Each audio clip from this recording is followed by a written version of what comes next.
عاشقانه لیکونه د ښاغلي پیر محمد کاروان لنډه کیسه.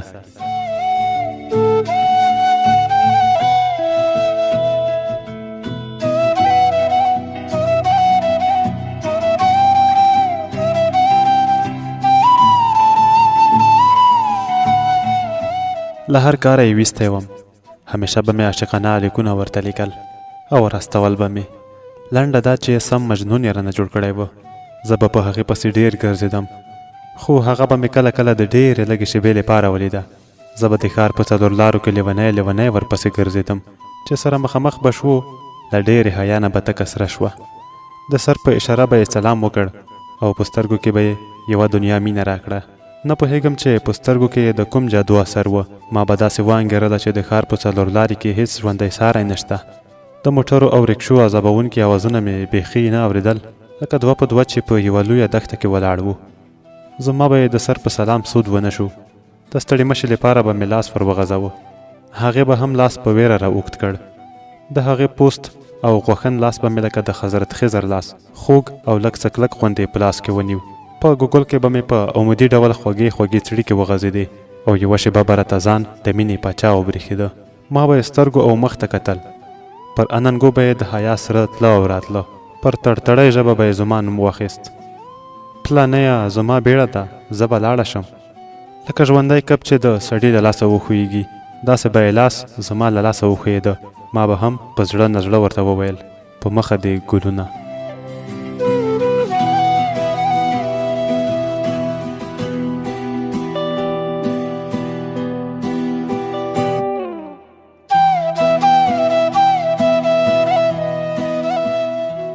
زما له مخه ښې سره به داسې مسکۍ روانه شوه لکه قدم په قدم چې ګلونه په بدرګه ورسره ځي.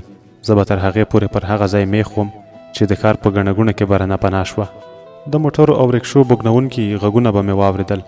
زړه نا زړه به را روان شوم. ټولو لارویو به راته کتل او ځینو کسانو به یو بل ته څه سره ویل. ما ته به یې وکتل او بیا به یې په خپلو کې سره وخندل. زه به د ښار له ګڼې ګوڼې راووتم او د خپل زړه په خلوت کې به مې د مینې ریاضت پیل کړ. د ریاضت به یو ډول عاشقانه او کلاسیکه خوشحالي هم لرله. زه په دې ریاضت داسې روږدی شوی وم چې ملګري او دوستان به مې په ټوکو او خبرو بوخت پرې ایښي وو او زه به د زړه په خلوت کې غلی ناست وم. د کوم ملګري به راپام شو، له خندا نه به شین شو او بیا به یې د مجلس نورو ملګرو ته ور وښودم. دا بیا چیرې تللی دی؟ یو بل ملګري به مې وویل، هلکه مین خو به نه یې؟ د پخوا په څېر مې له خپلو ملګرو سره ټوکې ټکالې نه کولې. که په مجلس کې به پر یوه مهمه خبرې پیل شوې، ما به هم یو څو خبرې وکړې. خپلو خبرو به خوند رانه کړ او د خپلې مینې په باب به مې تصور پیل کړ. له سیاسي بحثونو مې بد راتلل. که به مې ملګرو سیاسي خبرې اوږدې کړې، زه به ډېر په عذاب شوم. ما به په زړه تنګۍ ورته وویل، خدای ته ګورئ، دا خبرې پرېږدئ. ملګرو به مې وخندل او ورته وبه یې ویل، ستا ولې زړه په تنګ شو؟ همدا زموږ د وطن د تراژیدۍ لپاره د ورځې خبره ده.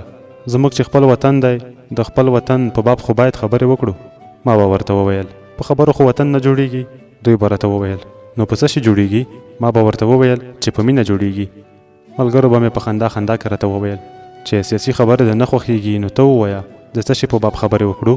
د ملګرو د دې پوښتنې لپاره به زما د زړه ځواب دا و چې د مینې په اړه خبرې وکړئ.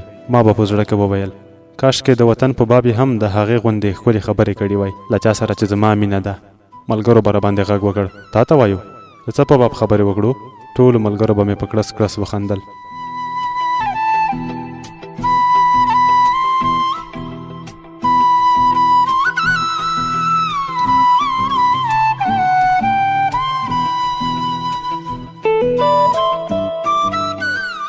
له یوې ورځې نه بلې ورځې ته بدلېدم او د هغې د مینې په باب به په خیالونو کې ډوبېدم. تر نیمې شپې به ویښ ناست وم او د هغې په باب به مې فکر کاوه. عاشقانه لیکونه به مې ورته لیکل او ورلیږل به مې. تر یوې مودې خو مې دا لیکونه له خپلو ملګرو پټ وساتل. زړه مې له دې پټ راز نه ډک شو او نور د راز ساتلو یوه ذره ځای هم پکې نه و. دومره له دې عاشقانه رازونو ډک شو چې نښې یې زما په خبرو کې وځلېدې. دا نښانې یې زما ملګرو ولیدې او په هر څه وپوهېدل. زما د عاشقانه لیکونو خبرې زما د ملګرو د مجلس خبرې شوې. ما به هغې ته بیا عاشقانه لیکونه ورلیږل، خو هغې به چې پخوا کله نه کله د یوه نیم لیک لنډ غوندې ځواب راکاوه، اوس یې له ځواب لیکلو قسم کړی و. لکه زما لیکونه چې هېڅ ورته رسېدلي نه وي. لکه زما لیکونه د منې د ونو پاڼې وي چې سړې سیلۍ یې یوه او بله خوا تښتوي. لنډه دا چې زما په دې نوې غوړېدلې سپرلنۍ مینه ډېره ژر د منې سپېرا سیلۍ راوالوته. ما دې پوښتنو ته هېڅ ځوابونه نه لرل. هغه ولې داسې ژر بدله شوه؟ هغه زما پر دې لیونۍ مینه ولې شکمنه شوه؟ بیا به مې په زړه کې وویل ما خو همیشه په خپلو لیکونو کې هغې ته لیکلي چې تا سره مینه کول د یوه ډېر پټ راز په څېر په زړه کې ساتم. بیا مې په ځان پورې وخندل او ځان ته مې وویل هغه زما په زړه کې اوسېږي، د هغې یادونه هم زما په زړه کې اوسېږي، د هغې د مینې ټول رازونه هم زما په زړه کې اوسېدل. اوس خو هغه رازونه زما له زړه نه تللي دي او دنیا پرې خبره ده. دا چې هغه او د هغې رازونه سره ګاونډیان وو، یو ګاونډی د بل ګاونډي له حاله خبرېږي. ما چې د هغې ګاونډیان ونه شول ساتلی، د مرورتوب حق خو لري. بیا به مې ځان ته تسلي ورکوله چې خدای به یې راپخلا کړي. مرورتوب هم یو ډول مینه ده. مروره خو دې وي، خو خدای دې وکړي چې له ما سره یې کرکه نه وي پیدا شوي. اوس مې له مخکې نه هم ډېره په زړه راورېده. هره شېبه مې د هغې په باب فکر کاوه. که پر لاره بتلم هم د هغې په فکر کې به وم، او که په دفتر کې به په کار بوخت وم هم د هغې په اړه به مې فکر کاوه. تر نیمې شپې به یې په یاد کې یوازې ناست وم او په یاد کې به یې خوب یوړم.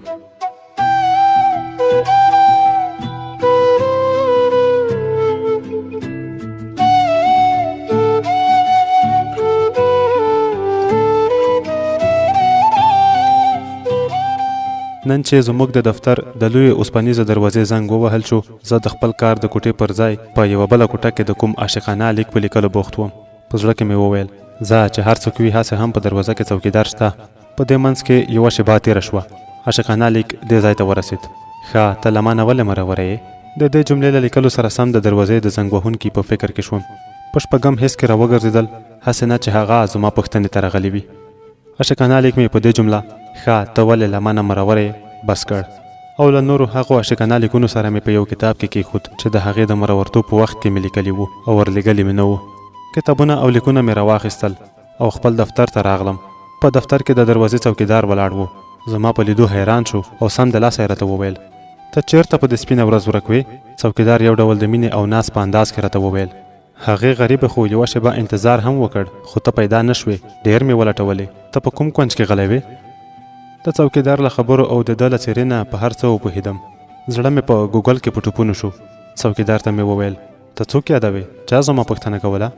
ویې ویل یوه لوړه ښایسته نجلۍ وه، سرې جامې یې اغوستې وې، مخ یې نیم پټ و او لیونۍ غونده سترګې یې وې. په شونډو کې مې ورو وویل لیونۍ غونده سترګې یې وې.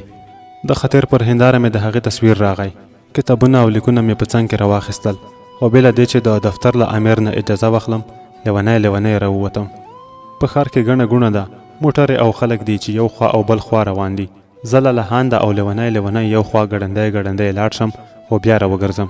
داسې انګیرم چې ټول خلک ماته ګوري، خو خلک دومره وزګار نه دي چې ماته وګوري او ننداره مې وکړي. زه د سرو جمو والا لوړې او ښایسته نجونې چې مخونه یې نیم پټ وي ګورم. د سرو جمو والا لوړې او ښایسته نجونې ډېرې وي، خو د لیونو سترګو والا پکې یوه هم نه وي. زه له ځان سره ووایم اوف خدایه څه شوه؟ چېرته تری تم شوه چې دا به څنګه راغلی وي چې زما عاشقانه لیکونه به ټول زما پر وړاندې څیرې کوي او اور به ورته اچوي، که زما مینې ته به د احترام سر ټیټوي. زه د سړک پر غاړه له لهانده روان یم. یو او بل خوا لیوني ګورم.